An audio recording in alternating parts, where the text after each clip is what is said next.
On the 17th floor of a Manhattan office tower, there was a door most employees weren't allowed past. One floor up, the same man ran a completely legitimate trading business out in the open for anyone to see. People didn't apply to give him their money. They got in through referrals, a country club connection, a nod from someone at your synagogue. For nearly a decade, a financial analyst named Harry Markopoulos stood outside that door telling anyone who'd listen that the whole operation was mathematically impossible. Nobody with the power to stop it wanted to hear it. That man was Bernie Madoff, and by the time he confessed to his own sons in December 2008, he'd run the largest Ponzi scheme in recorded history. Something like $65 billion that existed only on paper. Here's the part that's actually strange about that story. It wasn't really about finance.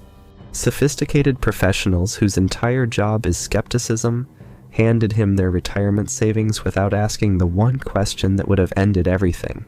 So here's what I actually want to know.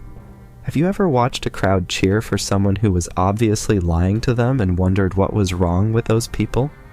Have you ever watched a leader survive a scandal that should have ended their career, then walk back out to applause the following week?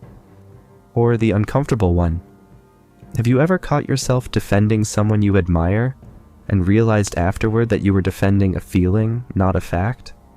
The people who fall for this, Madoff's investors included, aren't usually stupid. Plenty of them are educated, sharp, skeptical about everything else in their lives. So what's actually going on if it isn't stupidity? A German sociologist named Max Weber spent years building an answer to that exact question, over 100 years ago, and it explains something most of us still don't want to admit about ourselves. We don't fall for people because their arguments hold up. We fall for them because of a feeling. Stick around, because by the end of this video you'll have 2 questions you can actually use next time it happens to you. But first, you need to see how the trick works, and once you do, you won't watch a rally, a keynote, or a viral clip the same way again. To understand what actually happened in that office, you have to understand what Weber was trying to explain in the first place. His real target was bigger than one fraud, or even one dictator. He was asking why anyone obeys anyone else at all. Weber's answer breaks into 3 types, and once you know them, you'll spot them everywhere. The first is tradition, the kind of power a king holds simply because his father held it before him, and his father before that. Nobody questions it, because it's always been that way. The second is legal rational authority, which is a mouthful, so here's the plain version. It's the kind of power a judge or a police officer has. You follow the badge, not the person wearing it. Swap out the officer and the authority stays exactly the same, because it was never about him personally. Madoff had neither of those. Nobody appointed him. Nothing was passed down to him. What he had was Weber's third kind of power, and it's the one worth sitting up for. Charismatic authority. Power that comes purely from the perception that a person carries some extraordinary quality. No title behind it. No bloodline. No law. Only the sense other people have that this particular person is different. Here's the part that makes that definition genuinely unsettling. This kind of power has very little to do with the leader themselves. It lives mainly in the perception of the follower, which means the manufacturing was happening on the investor's side of the relationship, not his. Weber also noticed where this kind of power tends to take root, and it's rarely in calm, stable times. It grows fastest during crisis or collective anxiety.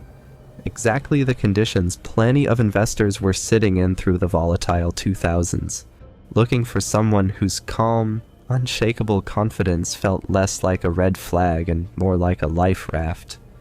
So how does the actual switch get flipped? Psychologists call it the halo effect. One strong impression, usually confidence or warmth, coloring your judgment of everything else about a person, including things you've never actually checked. If someone seems certain, seems like they truly see you, your brain quietly assumes they must also be competent and honest. Madoff never had to falsify a balance sheet in front of anyone's face. Getting into his fund felt like being chosen, and that feeling did the falsifying for him. Classic deception hides evidence from you. This works differently. It lets meaning arrive before evidence so that once you feel chosen, you quietly stop looking for proof at all. And here's the part that explains why, decades ago, the psychologist Leon Festinger identified a mechanism called cognitive dissonance. In plain terms, once a belief has already cost you something, your money, your identity, your retirement, discovering it might be wrong creates real psychological pain, and a lot of people resolve that pain by defending the belief harder instead of updating it.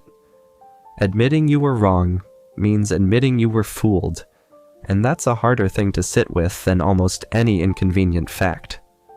It's also why the Securities and Exchange Commission investigated Madoff's firm multiple times across more than a decade and walked away satisfied every single time. Once trust becomes personal and institutional, disproving a claim rarely undoes the relationship. It just gets explained away. Madoff's version of this cost people their retirement accounts. Now watch what happens when the exact same mechanism gets aimed at an entire nation instead of a client list. Napoleon is the textbook case. A relatively obscure artillery officer, barely a decade removed from struggling for his own promotion, emerged from the wreckage of the French Revolution and got transformed in the public imagination into something closer to a national fate than a man. People followed him as though history itself had chosen him, and for over a decade, an entire continent reorganized itself around that feeling. A darker, far more extreme version of the same pattern played out in Germany after the First World War. A humiliated nation watched its own currency disintegrate so completely in 1923 that people needed wheelbarrows of cash just to buy bread. And when the fragile recovery of the mid-1920s gave way to the mass unemployment of the Great Depression, the public's trust in its own institutions collapsed a second time. Into that vacuum stepped a leader offering identity, belonging, and a story of restored greatness well before he offered any coherent policy. Historians studying the period keep pointing to the same ingredients Weber described: a population in genuine crisis, a broken trust in existing institutions, and a leader who made people feel understood before he ever had to be right about anything. The tragedy is that most of the ordinary people who supported that rise weren't monsters, just frightened, humiliated people, hungry for someone who finally seemed to understand their pain. And that's precisely what makes charismatic authority so dangerous. Evil followers were never the requirement. Exhausted ones were more than enough, and Germany in the early 1930s had no shortage of those. Now you might think it requires a nation with a certain kind of people. No, sometimes all it takes is a room. Consider Jonestown, a community built by Jim Jones through the 1970s. Long before the name became shorthand for tragedy, People's Temple was, for many of its members, the first place that had ever truly listened to them. Jones built his following among people who'd often felt discarded, offering racial and economic equality at a moment when few institutions were offering either with much conviction. The charisma rested less on outlandish claims than on attention, on making people feel, for the first time in their lives, that their suffering mattered to somebody with real power to do something about it. That's the same emotional mechanism at work in Napoleon's France and in crisis-era Germany, just compressed from a nation down to a few hundred people. Before we go any further, it's worth pausing to be fair, because it would be easy to walk away from 3 stories like that thinking, charisma itself is the villain, and it isn't. Nelson Mandela pulled on that exact same thread, that same sense among his followers of someone extraordinary, and he spent 27 years in prison for it. When he finally walked free, he didn't use that pull to seek revenge on the country that locked him up. He used it to hold a fractured nation together instead of letting it slide into civil war, and he became its president 2 years later. Same mechanism Weber described. Completely different direction. The trick has no built-in moral compass. Whoever's holding it supplies one.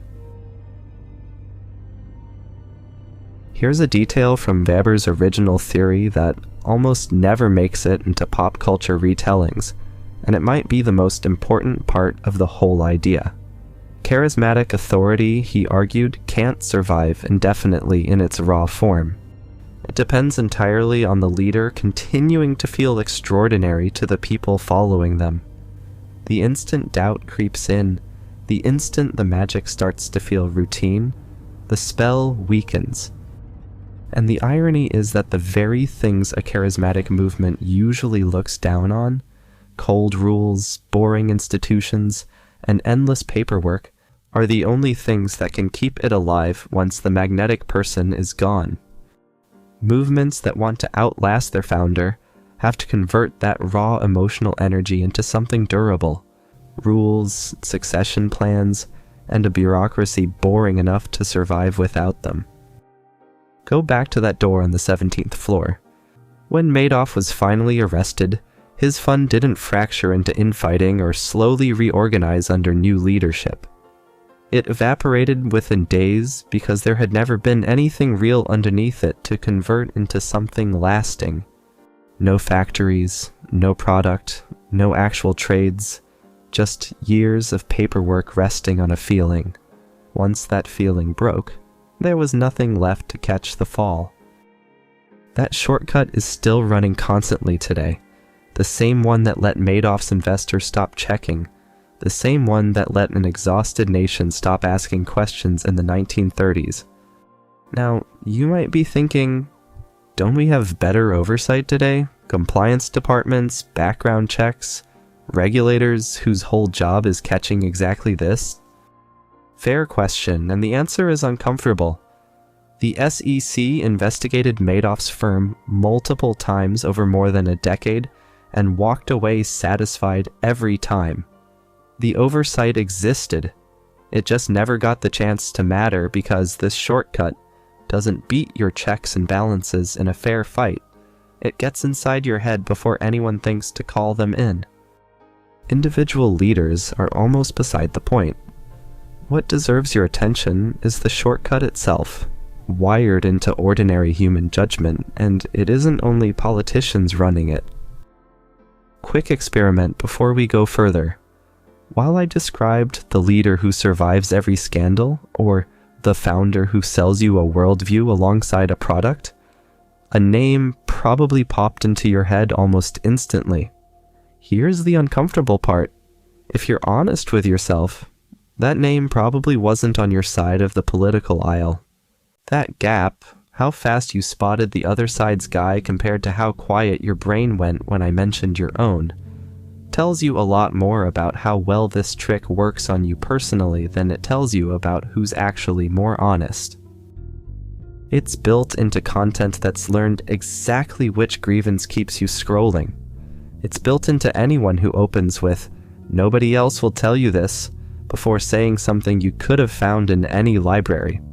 The mechanism Weber described in a defeated, hyperinflated Germany is now running at industrial scale, tuned by data, aimed at whatever emotional gap you didn't know you had, including, sometimes in the people you care about most.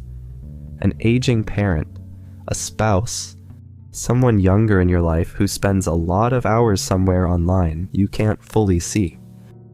The next time someone makes you feel deeply and unusually understood, it's worth asking whether that feeling arrived before they gave you any real reason to trust them, or after. If it arrived first, you might not be watching leadership.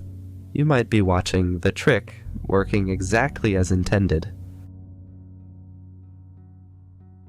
Since this is mainly a video about analysis rather than a fix, it's fair to ask what you're actually supposed to do with all of this. 2 practical questions worth keeping in your back pocket.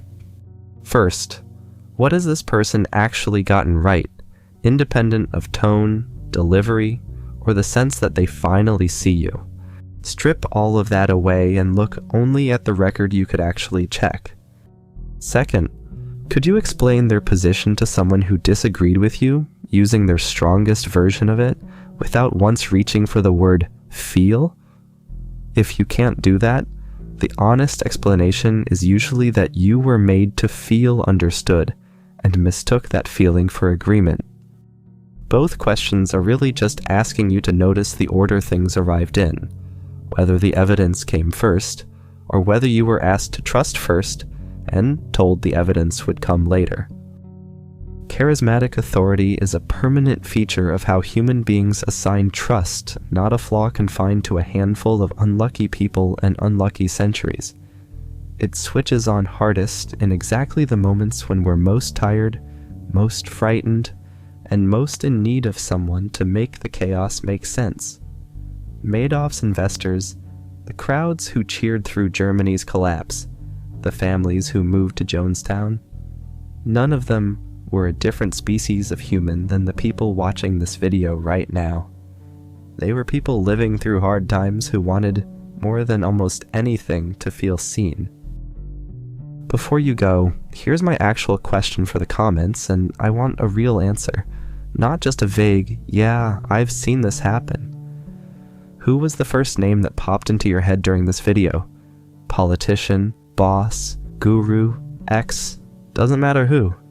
Drop it below, and if you're feeling brave, drop why.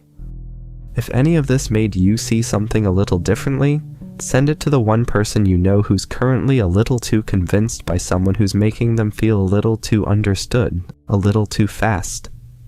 And if you want more of these deep dives into the psychology of power, subscribe. There's a lot more of this pattern left to notice.